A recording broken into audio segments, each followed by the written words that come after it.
Have you noticed all the vaping stores around our community?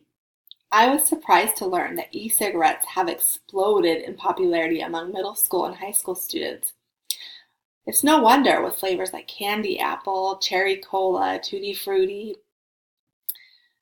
Even teenagers who wouldn't use traditional cigarettes are being drawn to e-cigarettes. They think it is safe and they think it is cool. After decades of progress on tobacco prevention, e-cigarettes now entice a new generation of teenagers to develop nicotine addictions. The CDC report shows that 3.6 million middle school and high school students in our country have used e-cigarettes in the past 30 days.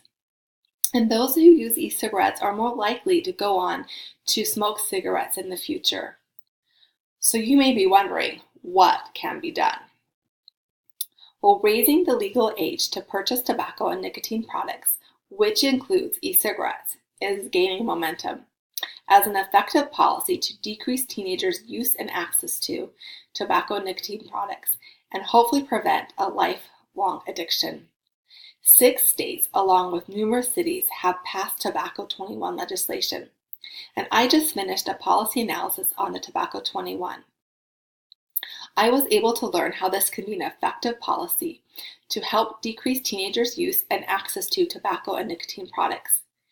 This is especially more effective when combined with other comprehensive tobacco prevention programs, which include mass media campaigns, smoke-free laws, and increasing the cigarette tax.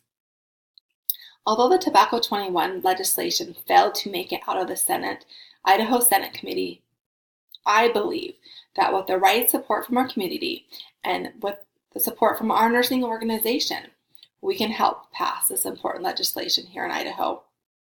This is important because Idaho is above average in smoking rates for both teenagers and adults, and an estimated 700 Idaho youth become daily smokers each year. Idaho also has an annual estimated healthcare cost of $508 million, which is directly caused by smoking. So why raise the age to 21? Well, 95% of current adult smokers began smoking before age 21. And the Institute of Medicine released a report that concluded that raising the age of tobacco sale to 21 will have a substantial positive impact on not only the public's health, but it will also save lives.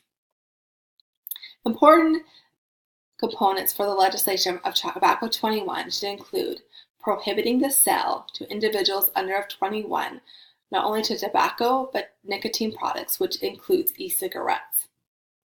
Penalizing the sale instead of the possession, and like I said earlier, making sure this legislation, because of the popularity among the youth and e-cigarettes, that it includes that.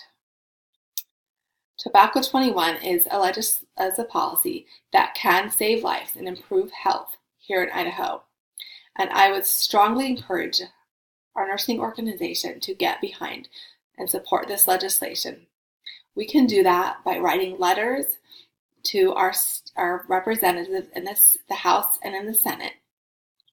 We can do phone calls to help them know that this is important legislation and policy that we need passed here in Idaho.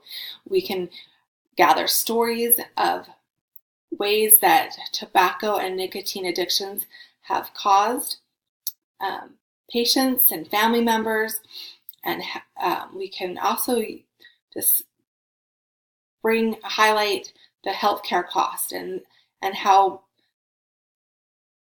a Tobacco 21 policy can help decrease healthcare costs and help save the lives and developing a lifelong addiction. So I encourage you to help support this policy next year, and that we can come together to help and gather community support to let our senators and our representatives know that this is an important policy that we want passed in Idaho. Thanks.